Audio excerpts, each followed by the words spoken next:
পুটি মনীষা, আজকে তোদের দুজনকে ঘটক মশাই এসে দেখে যাবেন।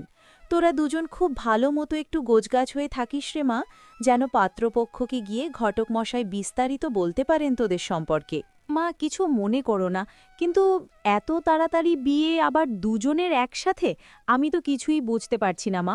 প্রথমে যদি আমাদের দু বোনের মধ্যে একজনের হতো, তারপর আরেকজনের হতো, তাহলে খুব ভালো হতো। আর মা, এত তাড়াতাড়ি আমি বিয়ে করতে চাই না। তোমাদেরকে ছেড়ে আমি কোথাও যেতে চাই না মা। কেন এত তাড়াহুড়ো করছো মা?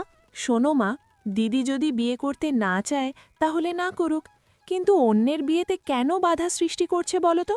তুমি এক কাজ করো মা, দিদিকে পরে বিয়ে দিও, আমাকে আগেই দিয়ে দাও। এতে দিদির শান্তি হবে। সব কিছুই বুঝতে পারি আমি। যদি না থাকি এই ঘরে, তাহলে জ্বালাবে কাকে? পুটি, মনীষা তোর বড় বোন, এভাবে মনীষার সাথে কথা বলিস না। আর শোন রে মা মনীষা, আমাদের বয়স হয়ে যাচ্ছে, আর তোর বাবারও শরীরটা ইদানিং ভালো নয়। তাই তোর বাবার কিছু হবার আগে তোদের দুজনের একটু তাড়াহুড়ো করে একরকম বিয়েটা দিয়ে দেব। মা, এরকম কথা কখনো মুখ দিয়ে আনবেই না। বাবার কিছুই হবে না মা। বাবা তো আমাদের ভরসা, আর তুমি হচ্ছ আমাদের ছায়াতল। তুমি ছাড়া আর বাবা ছাড়া আমাদের কে আছে? আচ্ছা ঠিক আছে মা, তুমি যখন এত করে বলছো, তাহলে আমরা দুজন মিলে তৈরি হয়ে থাকব। আমি ছোটকে একটু ভালো মতোই সাজাবো, যেন ঘটকমশাই ভালো পাত্রের জন্য ছোটকে নির্বাচন করে। শোন দিদি, এত আদিক্ষেতা দেখাবি না একদম। তোর থেকে আমি কিন্তু হাজার গুণের সুন্দরী, তাই ভালো পাত্রের সাথে আমারই বিয়ে হবে। আর শোন, নিজের মুখটা না নিজে গিয়ে সাজা, আমাকে এত সাজাতে হবে না তোকে। সবসময় নিজের দোষ অন্যের ঘাড়ে চাপানো, এটাই তোর স্বভাবে পরিণত হয়েছে। যা যা, এখন আমার সাজগুজের জিনিসপত্রগুলো এনে দে, আমি একাই সাজতে পারবো, তোকে সাজিয়ে দিতে হবে না। পুটি, মনীষার সাথে একটু ভালো মতো কথা বলতে পারিস না? দেখেছিস মনীষার মনটা কত বড়? সে সবসময় চায় তোর যেন খুব বড় ঘরে বিয়ে হয়। মনীষাকে তুই এখনও চিনতে পারিসনি রে পুটি, কিন্তু খুব তাড়াতাড়ি চিনতে পারবি যে মনীষা আমাদের জন্য কত ভাবে। আরে রামু দাদা, তোমার মেয়েরা কোথায় গেল? একটু তাড়াতাড়ি ডাকো, আমাকে তো আবার পাত্রের বাড়িতে যেতে হবে নাকি? তোমাদের হয়েছে এক কাজ, আর আমাদের ঘটকদের হাজারো কাজ থাকে গো। একটু তাড়াতাড়ি নিয়ে এলে খুব ভালো হতো। আহা, ঘটক মশাই, কোন সময়টাতে এলেন আপনি? আমি তো এক্ষুনি কাজে বেরিয়েছিলাম। দাঁড়ান, আমি আমার দুটো মেয়ে আর তার মাকে ডেকে দিচ্ছি। আপনার তো কাজ এটাই যে মেয়েদেরকে দেখবেন আর পাত্রের কথাগুলো বলবেন, তারপর মেয়ের মা আমাকে সব কিছু খুলে বলবে এখন কাজ থেকে ফিরলে। কই গো, পুঁটি মনীষার মা, এদিকে এসো তো একটু। ঘটক মশাই এসেছেন আমাদের মেয়েগুলোকে দেখতে। আমার কাজে যেতে দেরি হয়ে যাচ্ছে, আমি কিছুক্ষণের মধ্যেই বাড়ি ফিরছি। আপনারা গল্প করিন, আমি তাহলে আসি। বাহ বাহ বাহ, আপনাদের দুটো মেয়েই তো অসাধারণ সুন্দরী হয়েছে। কি বৌদি, পাশের গ্রামের দুটো ছেলে আমাকে বিয়ের জন্য ধরেছে। সবথেকে অবাক করা কাণ্ড হচ্ছে তাদের বাড়িটা একদম পাশাপাশি। কিন্তু একটা সমস্যা হচ্ছে, একজনের অনেক টাকা পয়সা আছে আর একজনের টাকা পয়সা খুবই অল্প। তবে মদন ছেলেটার টাকা পয়সা কম থাকতে পারে, তার মনটা আকাশের মতো বিশাল। খুবই আমার পছন্দের একটা ছেলে। ঘটক মশাই, আমাদের অত টাকা পয়সার একদম দরকার নেই। আমরা শুধু চাই যেন আমাদের দুটো মেয়ে খুবই সুখে থাকে।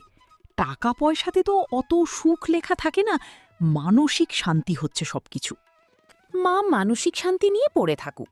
শুনুন ঘটক কাকু, আমি কিন্তু ধনী ঘরের ছেলেকে বিয়ে করব, এটাই আমার শেষ কথা। আর দিদি বিয়ে করবে গরিব লোকটাকে।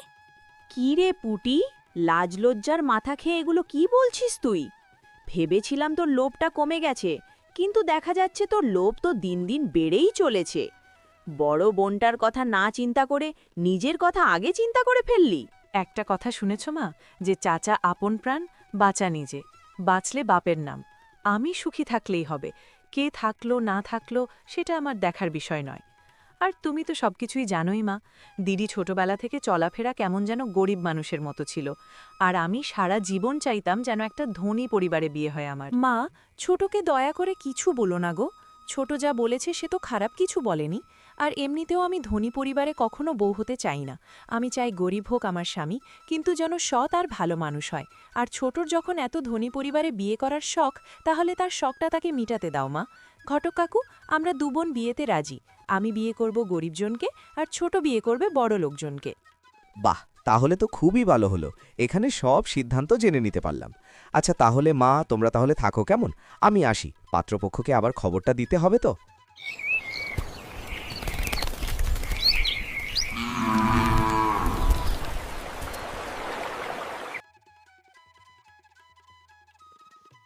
এই হলো আমার ছোট্ট ঘর। এই ঘরে তুমি থাকতে পারবে তো? গিন্নি, আমার টাকা খুব বেশি নেই, কিন্তু তোমার পাশে আমি সারা জীবন থাকব। আর আমি টাকা জমাচ্ছি গিন্নি, খুব তাড়াতাড়ি এই বাড়িটা ভেঙে বড় একটা বাড়ি করব। তুমি জানোই গিন্নি, এই 3 কোলে আমার কেউ নেই, মা বাবা ভাই বোন কেউই নেই। এখন এই 3 কোলে শুধু তুমিই আছো। ওগু, তুমি এরকমভাবে বলো না। তোমার থেকে বড় সম্পদ এই পৃথিবীতে আর কিছু আছে নাকি? আর সবথেকে বড় কথা হচ্ছে, তোমার সাথে জেনে শুনে আমি বিয়ে করেছি। তুমি যদি রাস্তাতেও থাকো, তাহলে ওখানেও আমি তোমার সাথে থাকতে রাজি আছি। আর আমার বড় ঘরের একদম প্রয়োজন নেই, এই ছাদটাই আমার কাছে অনেক।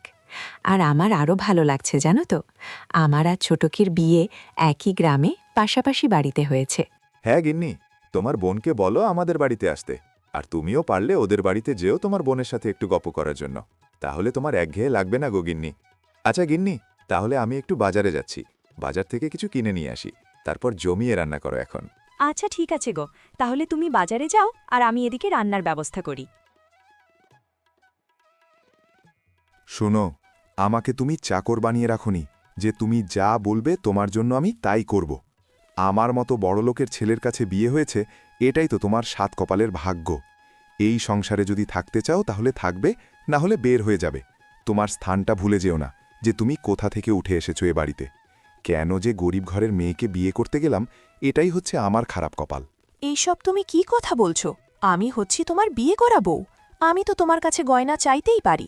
আর আমাকে যখন বিয়ে করে এনেছো, তখন তো একটা গয়নাও আমাকে দাওনি।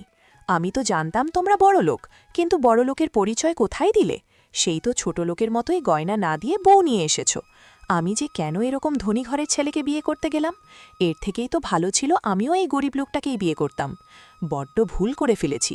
ভুল যখন করেই ফেলেছ, তাহলে বাড়ি থেকে চলে যাও, কেউ তোমায় আটকাবে না।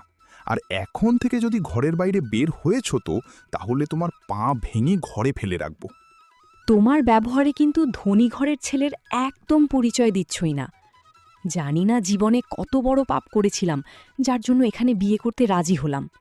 আমি এখন একা থাকতে চাই একটু, তোমার সাথে এখন আর কথা বলতে চাই না। ব্যবসার কাজে আজকে আমায় শহরে যেতে হবে, আসতে মাসেকখানি সময় লাগবে। একই গ্রামে, একই পাড়াতে, পাশাপাশি দুটো বাড়িতে দুবোনের বিয়ে হয়েছে। তবুও পুটির কত অভিমান, আমার সাথে একটিবারও দেখা করতে এলো না। প্রায় 1 মাস কেটে গেছে, জানি না সে কেমন আছে। আজকে উনি আসুক, ওনাকে বলে মা বাবার সাথে খুব শীঘ্রই আমি দেখা করতে যাব। মা বাবাকে তো কতদিন দেখি না। আমার না মা বাবার কথা খুব মনে পড়ছে। আর পুটি যে কেমন আছে, একটু যদি খবরটা নিতে পারতাম তাহলে খুবই ভালো হতো। আমি না হয় যাই ওদের বাড়িতে, সামনাসামনি গিয়েই না হয় জিজ্ঞেস করি। বলছিলাম যে মেয়ে দুটোকে তো বিয়ে দিয়েছি, সে অনেক দিন হয়ে গেল, এখন পর্যন্ত কোনো খোঁজ নেই আমার দুটো মেয়ের। চলো না গো, একই গ্রামে যখন বিয়ে হয়েছে, তাহলে আমরা দুজন মেয়ের সাথেই দেখা করে আসি। মেয়েগুলোর জন্যে না কলিজাটা খুব পুড়ছে। তুমি একটু সময় বের করো না গো, যেন আমরা খুব তাড়াতাড়ি ওদের বাড়িতে যেতে পারি। গিন্নি, মেয়েগুলো তো আমারও, আমার কি কম কষ্ট হচ্ছে বলো? তবে নতুন যে কাজটা নিয়েছি সেটার জন্যই তো আটকে আছি। কয়দিনের মধ্যে আমি যাব। শুধু আমি একাই নই গিন্নি, তোমায় নিয়েই যাব। জানি না আমার পুটি আর মনীষা কেমন আছে। আমরা দুজন গিয়ে আমাদের জামাইদেরকে বলবো যে আমাদের সাথে করে মেয়েদেরকে দিয়ে দিতে। কিছুদিন বাড়িতে রেখে আবার পাঠিয়ে দেব না হয়। তুমি একদম ঠিক কথাই বলেছ। আমি এটাই চাই যে আমাদের দুটো মেয়ে আমাদের সাথে 2 দিন থাকুক।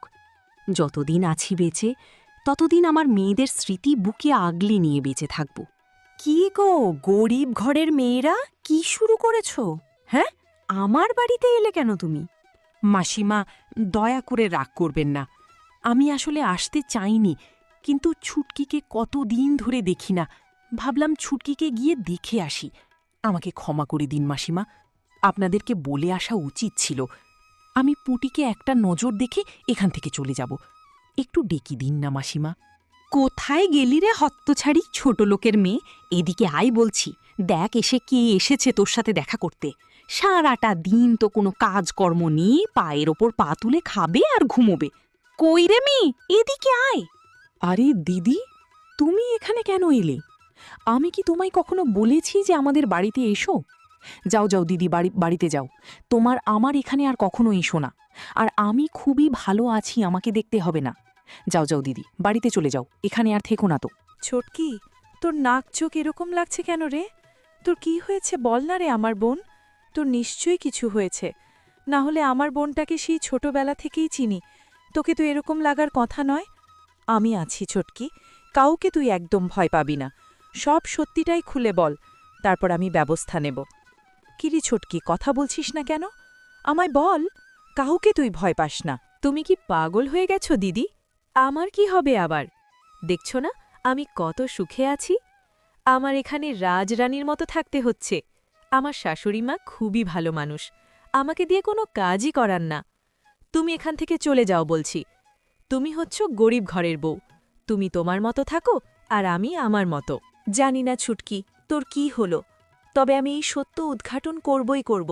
আমি চলে যাচ্ছি, কিন্তু তোকে একটা কথা বলে যাই, তুই কিন্তু অনেক সাহসী মেয়ে, কখনো ভেঙে পড়বি না। আর তোর দিদি তোর সাথে সারা জীবন আছে আর থাকবে।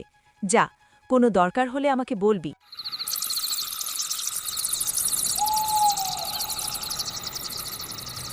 আজকে দিদি আমার চেহারা দেখে ঠিকই বলে ফেলল যে আমি সুখে নেই। যতই হোক, দিদি তো আমার নিজের মায়ের পেটের বোন। এই সংসারে আমি ভালো নেই রে দিদি, ভালো নেই। শাশুড়িমার ভয়ে তোর সামনে কিছুই বলতে পারলাম না। এই সব কিছু হয়েছে আমার লোভের জন্য। এই সংসারে এসেছিলাম লোভের বশবর্তী। ভেবেছিলাম ধনী বাড়িতে বিয়ে হচ্ছে, আমাকে কত কিছু দেবে, রাজরানী করে মাথায় তুলে রাখবে। কিন্তু এখন দেখা যাচ্ছে সব কিছুই তার উল্টো। আমাকে রাজরানী নয় রে দিদি, চাকরানী করে রেখেছে আমায়, চাকরানী। দিদি আমায় ক্ষমা করে দিস তুই। আমি আমার পাপের শাস্তি পাচ্ছি রে দিদি, পাপের শাস্তি পাচ্ছি।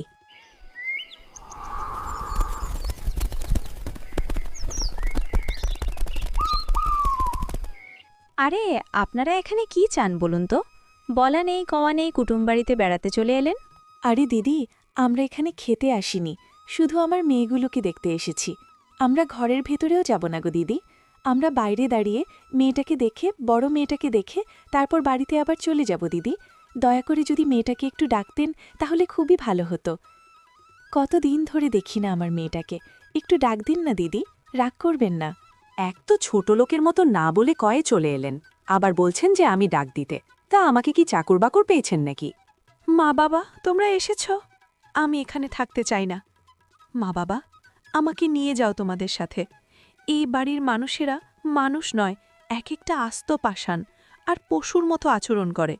সবার কাছ থেকে যদি তোমাদের মেয়েকে বাঁচাতে চাও তাহলে এখান থেকে আমাকে নিয়ে চলো তোমরা। আমি এখানে এক মুহূর্তেও থাকতে চাই না। আমার শাশুড়ি মা আমাকে সারাদিন যে চাকরের মতো খাটায়। মা বাবা, আমার বাড়িতে থাকতে তো এক গ্লাস জলও তুলে খেতাম না, আর এ বাড়িতে এসে পুরো বাড়ির সকল কাজ আমাকে করতে হচ্ছে। সব কিছু করার পরেও আমার কোনো নামই পাই না, সব সময় দুবেলার জায়গায় একবেলা খেতে পাই।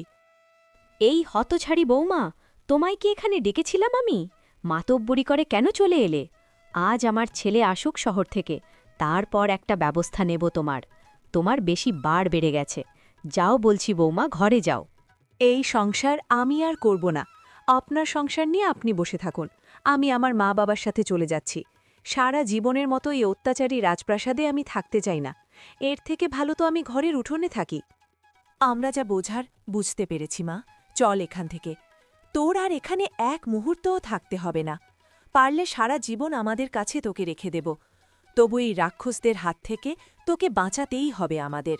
দিদি রে, এই দিদি, আমাকে ক্ষমা করে দিস দিদি। তোর সাথে আমি যা অন্যায় করেছি, অপমান করেছি, সব কিছুর জন্য আমি শিক্ষা পেয়ে গেছি। আমি সংসার ধর্ম ত্যাগ করে বাবা মার কাছে সারা জীবনের জন্য চলে যাচ্ছি দিদি। তুই শুধু আমাকে ক্ষমা করে দে দিদি। পুটি, তুই একদম চিন্তা করিস না, সব কিছু ঈশ্বর আবার ঠিক করে দেবেন। তোর ওই বাড়িতে আর ফিরতে হবে না বোন, তুই বাবা মায়ের সাথে থাক। তোর বয়স এখনও অনেক কম, তোর পুরো জীবনটাই পড়ে আছে। বিধাতার সব কিছু আবার ঠিক করে দেবেন বোন। তোর প্রতি আমার কোনো অভিযোগ নেই, কোনো অভিযোগ নেই।